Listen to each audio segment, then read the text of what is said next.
Hi everyone. நான் இன்றைக்கி டிஃப்ரெண்ட்டான கான்செப்டில் புதுசாக ஒரு வீடியோ கொண்டு வந்திருக்கேன். என்னென்னு பார்க்கலாம் வாங்க. பேசிக்காக ஷேர் மார்க்கெட்னு வரும்போது எல்லாருமே சார்ட்டை நம்பி சார்ட்டை பார்த்து தான் ட்ரேட் பண்ணுவாங்க.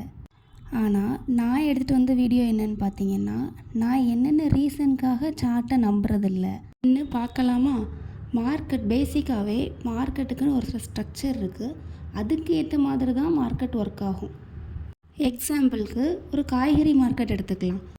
முதல்ல நம்ம மார்க்கெட்டுக்குள்ளே என்டர் ஆகணும் அப்படின்னா ஃபஸ்ட்டு செல்லர் என்டர் ஆகணும், அதுக்கப்புறமா பையர் என்டர் ஆகணும்.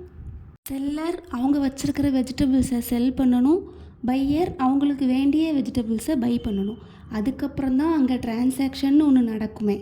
வெஜிடபிள் மார்க்கெட்ஸ் என்ன சொன்னோமோ அதே மாதிரி தான் ஸ்டாக் மார்க்கெட்லேயுமே ஒரு பையர் செல்லர் 2 பேருமே ஃபஸ்ட்டு மார்க்கெட்டுக்குள்ளே என்டர் ஆகணும். பையர் பை பண்ணணும், செல்லர் செல் பண்ணணும். இஃப் அவங்க பை பண்ணுறாங்க அப்படின்னா கேண்டில் க்ரீனில் ஓப்பன் ஆகும், கீழே ஓப்பன் ஆகி மேலே ப்ரைஸ் மேலே போகும்.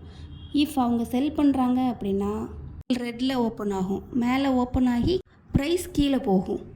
அவங்க பை பண்ணதுக்கு அப்புறமா தான் அது சார்ட்டில் அப்பியர் ஆகும், இல்லை செல் பண்ணதுக்கு அப்புறமா தான் சார்ட்டில் அப்பியர் ஆகும் ரெட் கலரில். அடுத்த ஸ்டெப் என்னென்னு பார்த்தீங்கன்னா இண்டிகேட்டர்ஸ். நிறைய இண்டிகேட்டர்ஸ் இருக்குது. மூவிங் ஆவரேஜ், சூப்பர் ட்ரெண்ட், அந்த மாதிரி மார்க்கெட்டில் நிறைய இண்டிகேட்டர்ஸ் இருக்குது. அந்த இண்டிகேட்டர்ஸை பேஸ் பண்ணி தான் மார்க்கெட்டை ப்ரெடிக்ட் பண்ணுறோம். மோஸ்ட் ஆஃப் த பீப்புள் என்ன பண்ணுறாங்க அப்படின்னா இண்டிகேட்டர்ஸ் பேஸ் பண்ணி தான் ட்ரேட் பண்ணுறாங்க. அப்படி பண்ணும்போது நம்ம பண்ணுற மிஸ்டேக் என்ன தெரியுமா? ஃபஸ்ட்டு இண்டிகேட்டர் தான் பார்க்குறோம். இண்டிகேட்டரை பேஸ் பண்ணி அதை வச்சு சார்ட்டை ப்ரெடிக்ட் பண்ணுறோம். அப்போ 4th ஸ்டெப்லேருந்து 3rd ஸ்டெப்புக்கு போகிறோம். அதுக்கப்புறமா சார்ட்டில் என்ன நடந்திருக்கு அப்படிங்கிறத பேஸ் பண்ணி பை பண்ணியிருப்பாங்களா செல் பண்ணியிருப்பாங்களா அப்படிங்கிறத அனலைஸ் பண்ணுறோம். அப்போ பேசிக்காக என்ன பண்ணுறோம்? 4th ஸ்டெப்லேருந்து 3rd ஸ்டெப்பை ப்ரெடிக்ட் பண்ணுறோம், 3rd ஸ்டெப்லேருந்து 2nd ஸ்டெப்பை ப்ரெடிக்ட் பண்ணுறோம். அப்படின்னா நம்மளோட ப்ரெடிக்ஷன் ரிவர்ஸில் போகுது. ரிவர்ஸில் போகும்போது ஆப்வியஸாக ப்ரெடிக்ஷன் ஃபெயில் ஆகிறதுக்கான சான்சஸ் நிறைய இருக்குது. அதனால் நம்மளோட ட்ரேடிங்கில் நெகட்டிவ் P&L வரலாம்.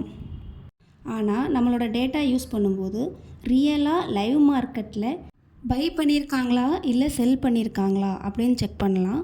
அதுவும் இல்லாமல் என்ன பை பண்ணியிருக்காங்க இல்லை என்ன செல் பண்ணியிருக்காங்க அப்படிங்கிறதையும் செக் பண்ணலாம். அதனால தான் நம்மளோட டேட்டா பர்ஃபெக்டாக ஒர்க் ஆகுது.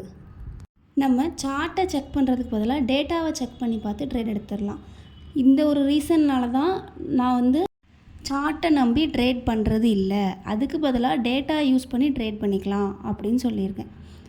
இன்னும் இந்த வீடியோவில் ஏதாவது டவுட்ஸ் இருந்தாலோ இல்லைனா இந்த டேட்டா பற்றி இன்னும் டீட்டெயிலாக தெரிஞ்சுக்கணும் அப்படின்னு நீங்கள் விரும்பினாலோ ப்ளீஸ் கமெண்ட் பண்ணுங்கள், இல்லை வாட்ஸ்அப்புக்கு கான்டாக்ட் பண்ணுங்கள், சொல்லிக் கொடுக்குறோம். தேங்க்யூ.